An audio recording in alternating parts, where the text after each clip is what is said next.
Good afternoon, everyone, and thanks very much for joining the BCS Careers Inspiration. This series is designed to help you find out all about different kind of careers in technology from people working in all different areas of digital, and hopefully it will bring some careers to life for you and also help you with some information for the future. So this afternoon we're joined by Connor, a software development apprentice, and he's working at Aston Martin Red Bull Racing Formula One team. And then we've also got Julianne, who works at Milton Keynes College with all different apprentices as well. So we're going to have a chat for around 10 or 15 minutes, and there'll be some time as well at the end for you to ask some questions, but you don't need to wait till the end if the question pops to your mind at any time. Just use the tool on the right hand side and you can enter it in there, and then we'll get through as many of those as we can at the end as well. So thanks very much to Connor and Julianne for joining us today. And the first thing we'd like to start off with really is for you, Connor, just to tell us a little bit about your job and what you do and what's kind of involved in your role. Yeah, sure. Hello, everyone. So my job is software development. So I spend most of my time creating, developing and testing new or pre-existing applications. So this involves a large amount of time spent programming in different languages, whereas since I have started, the main language which I have been programming in is C#, which is a Windows language primarily. But I'm not limited to just that. I've also had lots of experience since working, developing applications from the UI perspective at the top end down to the database. But since I am on an apprenticeship, I also spend some time at work doing some independent learning just to boost my own skills and help me be better at doing my job, which also includes going to MK College once a week during term times to study in this area. Thanks, Connor. Thanks very much. That's great. And it would also be interesting to hear maybe about some of the different projects that you're working on at the moment. What's kind of going on for you right now? So at the moment, I'm working on an application which monitors data that comes off of the car, and then we determine whether there is a problem with the car based on that data, which would then trigger an alarm appearing on the screen. So this is useful during races, tests, and those type of events, just for engineers to understand what's happening with the car whilst it's out on the track. But I don't just work on the programming side of developing. I also have to understand how the business works and how the users want the application to work by writing documentation, speaking to customers, understanding and resolving any problems that occur. So it's definitely much more than just the programming side. Yeah, that sounds like a great role and a really interesting things to be working on there. And Julianne, in your role where you work with all the different apprentices, you get to see lots of the different workplaces and the different projects they've got going on. Can you give us some examples of some of the other apprenticeships and students that you've worked with? Hello everyone. So firstly, I'd like to say you don't have to be a coder to be an IT apprentice. There are so many opportunities out there for anyone interested in IT. So if you're interested in enjoy posting on Instagram or creating videos for YouTube or even following influencers, then you could look at a digital marketing apprenticeship as a career. And here at Milton Keynes College, we have apprentices studying for digital marketing apprenticeships. Some are at Bosch, for example, we're undertaking digital marketing in email marketing. And we've also got apprentices at smaller agencies in Milton Keynes doing more creative projects such as video and photography. But all of those apprentices come into Milton Keynes College 1 day a week and then spend the rest of the week learning in their workplace. But if you're interested in communicating with people and a bit of an all-rounder and enjoy problem solving, you could look at an IT support apprenticeship or an infrastructure technician apprenticeship. These apprenticeships are very much focused on customer service. So you're often supporting people with IT problems, so troubleshooting IT problems, sometimes over the telephone and otherwise by email. And you're trained up by Milton Keynes College or your employer. So you'll start maybe with some problems, for example, password resets. And then as you get more experienced, you might be answering problems on networking. And then finally, there are opportunities to do a degree through an apprenticeship. So you could look at schemes like Network Rail or Santander. They offer 4-year degrees, so you can do your apprenticeship all the way through to gain that degree at the end. Thanks, Julianne. That's really helpful information. And it would be really interesting to hear from you, Connor, how you kind of got into technology. Is software development and programming and technology something you've always been interested in, or how did you come to be where you are today? I think my main interest in programming and software development probably started when I got more interested into computer games as I was growing up, just because I used to play them and think that they were really fun and cool, and I always wondered, could I make or be a part of making something that was this fun for everybody to play? And I think over time, when I went into high school, there was a computer science course which was available to take for GCSE. So then I chose to take that, which sort of furthered my interest in this area, just because I began to understand the amount of work and the amount of knowledge that it does take to make something that is as complex as a video game could be. And then when I went into A levels after high school, I also took computer science again just to get even more understanding. So I think probably high school was the first time that for me I felt like this was definitely 100% what I wanted to pursue for my career. But my interest in technology and software development is not just on the software side. So a few years ago, me and my dad, we built a computer, and ever since then I've been tweaking it, upgrading it, sort of going through the problem solving process of just breaking it, fixing it, and then just repeating just to see what could be done, what breaks it. So it's my interest is quite wide in this area. That sounds really fun. Thanks, Connor. That's really interesting, and it's nice to hear, that they're sort of the fun, things that you can do outside of work as well with technology. So that's really great. Yeah, and Julianne, it would be interesting to hear a little bit about some of the other apprenticeships, like some different examples of the backgrounds and the reasons that people come into technology in the apprenticeship side. So Connor came into his apprenticeship after his A-levels, but apprenticeships are available for anyone 16 years or over. So if you're a GCSE leaver this year, you could consider an apprenticeship as an alternative to sixth form. Here at Milton Keynes College, we have apprentices that have come in straight from their GCSEs into digital marketing apprenticeships.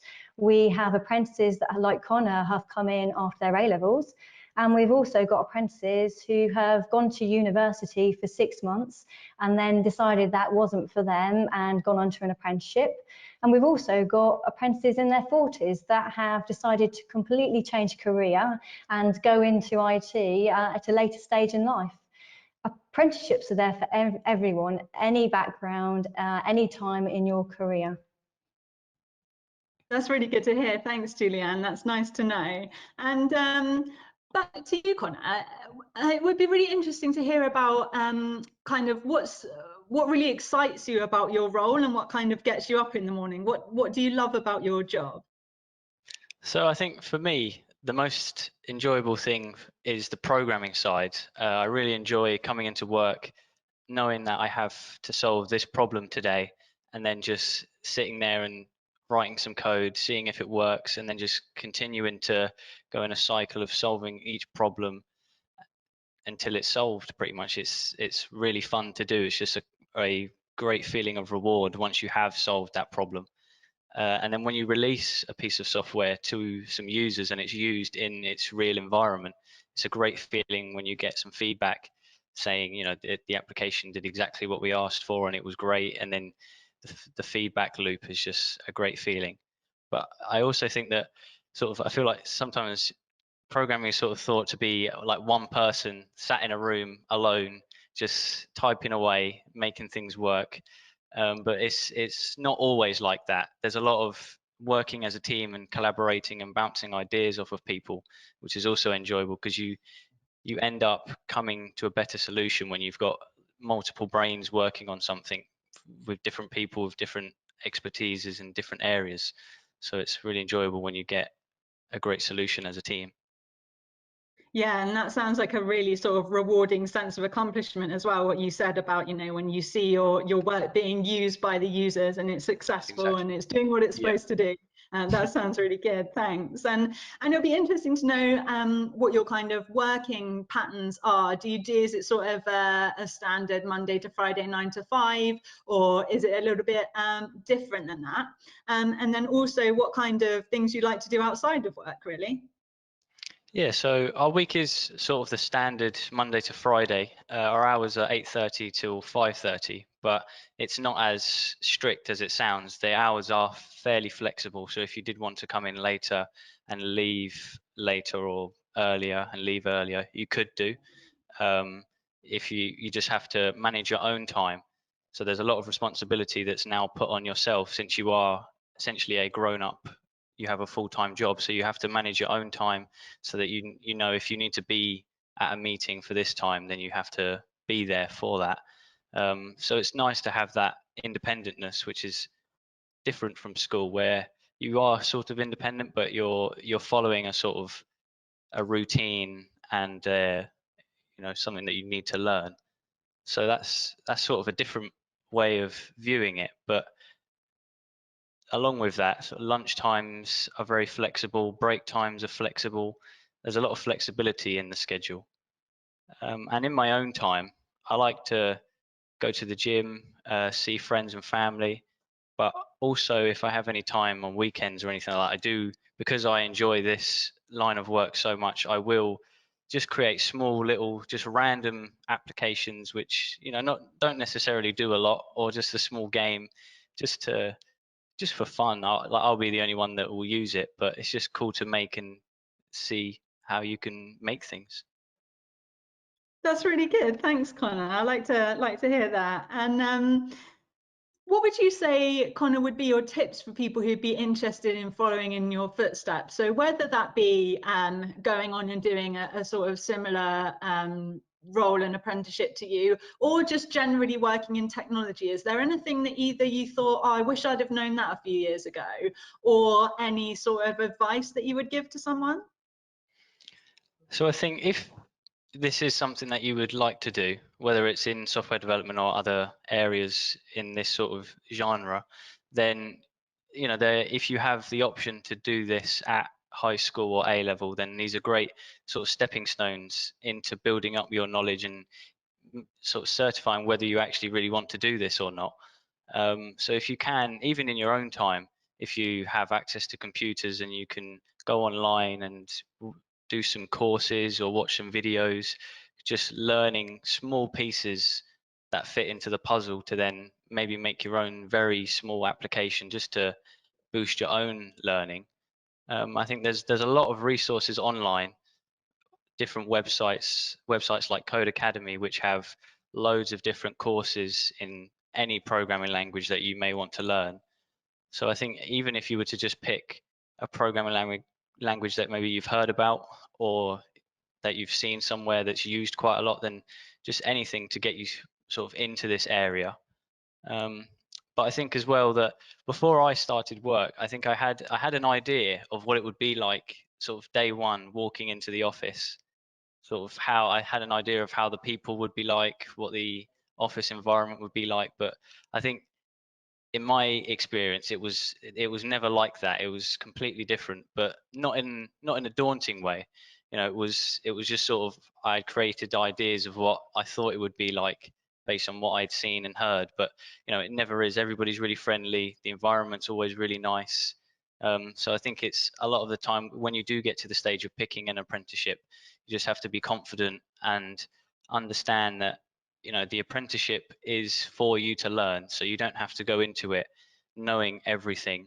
I certainly didn't. Before I started, I knew, you know, a couple of bits from college and high school, but as soon as you start, in the first few months, the amount of knowledge and experience that you will gain so quickly will just set you on the right path from the get-go, so you don't have to be worried about anything like that. It's just, you just got to take the leap into starting.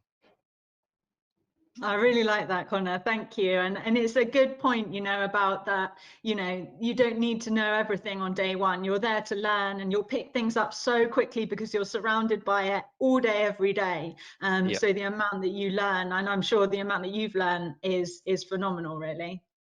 Yeah, the amount that I've learned since I've started, I think I could fill multiple books worth of just stuff that I've picked up. It's really crazy. Someday you'll do something the first time and you'll think, oh, I'll never remember this, and then in a week or two it will just flow off really quickly. So it is quite astounding how much you do learn. Yeah, thank you. And Julianne, a similar sort of question for you, really, about what advice you might give to people who were looking to work in technology or go forward for an apprenticeship. What advice would you give? I've got 3 tips I'd really give to anyone looking for an IT apprenticeship.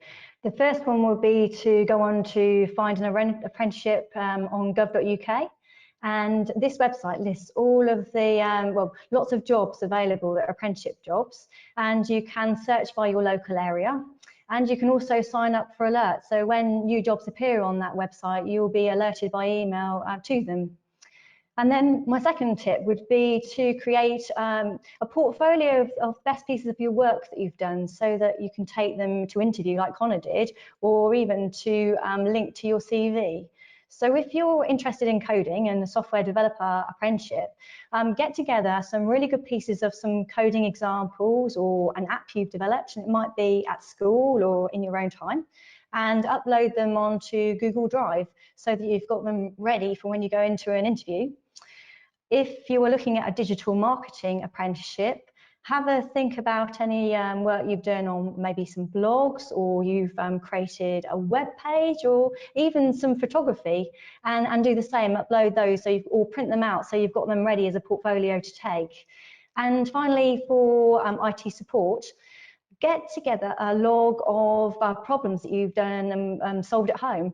So for example, if you've helped on your home Wi-Fi, if that went down, write what you did, and you could always take some photos or some pictures of what went on, or even if it's your mum's mobile phone that didn't work, and get that together, get that on a portfolio ready to take into that interview, because that will stand you above everyone else.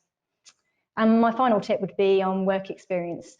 If you are working, if you've got a paper round or a newsletter round, or you've got some experience in working in a charity shop, any experience counts. Even if you can find a family member that's got a website that you can have a play at and put some content on, if you can showcase that at an interview, that will stand you ahead of everybody.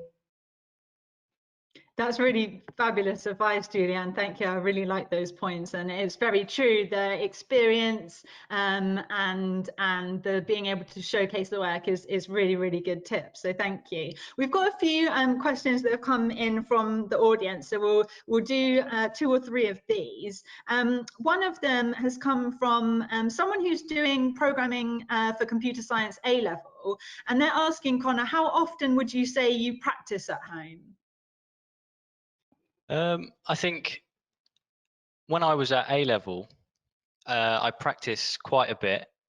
So probably 3 or 4 times a week at home, I would do some courses, or even sometimes I would have work left over or a project for A-level.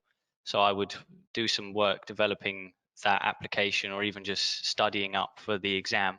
But even now, the amount that I practice at home away from work is still probably at the same number of 3 to 4 times a week, just because there's always new stuff to learn. There's always new stuff to do.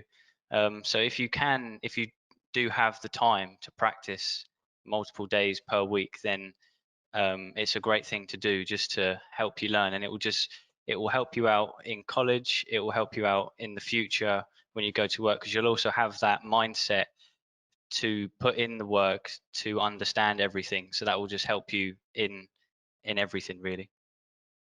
That's a great point. Thank you. And there's a lot of questions for Connor here. Another one is, what qualification will you be getting at the end of your apprenticeship? So I will be a level 4 BCS software developer. So I will go through an endpoint assessment at the end of next year, which will be graded, and then I will get a certification for that. So that summarizes. So they're at college now. I've just finished 2 modules, which would be software development languages, which covers mainly the coding area, and then also software development methodologies, which covers sort of frameworks behind it, such as Agile, and they're also things that you may learn at college as well. So yeah, in this apprenticeship, it's just built on some of the knowledge that I already had, and then in the next year leading up to endpoint, I'll work on applications and write-ups just to demonstrate that I have a full understanding of what to do and how to do it. Yeah, thank you. And after your apprenticeship is finished, someone would like to know what kind of progress you could make and what jobs you could maybe go into in the Formula One team in the future. Yeah, so I think when I finish this apprenticeship, I would love to stay at Red Bull and become sort of, I guess I'd be a junior software developer. And then I think over time, as my experience does build up, I would love to take on more responsibility, work on different applications that cover different areas of this business, because it's not just the Formula One side where it's the car going around on the track. There's also other stuff in the background. So it'd be really nice to just work in a lot of areas and slowly move up and gain more responsibility. That's really great, thanks. And someone else is asking, so for people who are leaving school in 2020 wanting to do an apprenticeship, can you explain a little bit about how you balance, because you mentioned before about, you know, you've got to manage your own time, you're in charge of your own workload and balancing that. Yep. What is it like to balance the work that you have to do for the apprenticeship with the day job? Do you kind of have a set way to manage that, and how much time do you spend, for example, on the apprenticeship work, say per week or something like that? Yeah, so I think when I first started, it was a lot easier to balance work and apprenticeship time, just because I was fairly new. So the amount of work that I did have it wasn't sort of like piled on. It was sort of gradually worked in. So I would probably do maybe 3 or 4 hours per week on college work whilst at work. But now that sort of I've got more involved in different projects and stuff, I have to sort of mentally know that I need to set time aside for the college work. So I have on my computer at work, I have something that goes off at 5 o'clock every day, and it will just open up one file, which is something we use for college to make journal entries based on what we've done during the day, just so that I know. It sort of stops me from carrying on. I was like, I'll just finish this last bit. It's like, no, you've got to do the college work because it is just as important as work at the moment. So it is. It's probably still more or less the same number. I also, if I do ever run behind, then I will make sure to do it in the evenings, just to make sure I will get all the college work done. So it is important that they are balanced, but there are things that you can do, like setting alarms for yourself to make sure that you are doing all the college work that you need to be doing. Yeah, nothing like a good reminder to jog your memory, definitely. That's awesome. And then one more question for you, Connor, and then we'll move on to, there's a couple of questions for Julianne as well. So this one's come through, and you mentioned about the work that you did on the computer with your dad and kind of building it up and then breaking it and fixing it again. Someone was just asking, at what age did you start kind of building that computer and start kind of playing around with the hardware side of things? So I think it was probably about 4 years ago now. So I would have been around 16, 17, which was when I first started putting it together.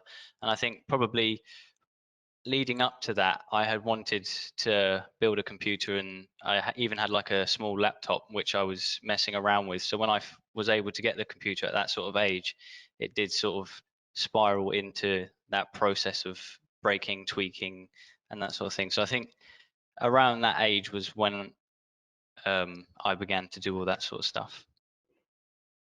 Thank you. And Julianne, a couple for you. One was, you mentioned about the digital marketing apprenticeships, and someone was asking, are there any particular A levels that are needed, or is it okay if they've come through sort of a different career path or something like that? Yes, there are no A-levels, specific A-levels required on that one. The digital marketing jobs tend to be either creative or technical. So some of our apprentices going into the creative jobs have really they've developed skills in photography or a passion for photography and video, but they might like creative writing. So some of them can write blogs. And so it might be they've done English and photography or media. And then we've got apprentices that are working in more technical digital marketing jobs, and sometimes they've come with a little bit more of some computer skills as well, but no specific job, no specific A-levels or GCSEs, because you could go into a digital marketing apprenticeship at either GCSE or A-levels. Yeah, thank you. And then the last one for you is that about the degrees in degree level apprenticeships. Are they interchangeable between companies, or are they only valued in sort of like the workplace where they were gained or something? So I guess, like, is it sort of a transferable thing? Is it recognised across multiple workplaces? In terms of moving from one employer to the other while you're doing an apprenticeship? No, I think it was just about whether it's valued in more workplaces than just the ones that host them.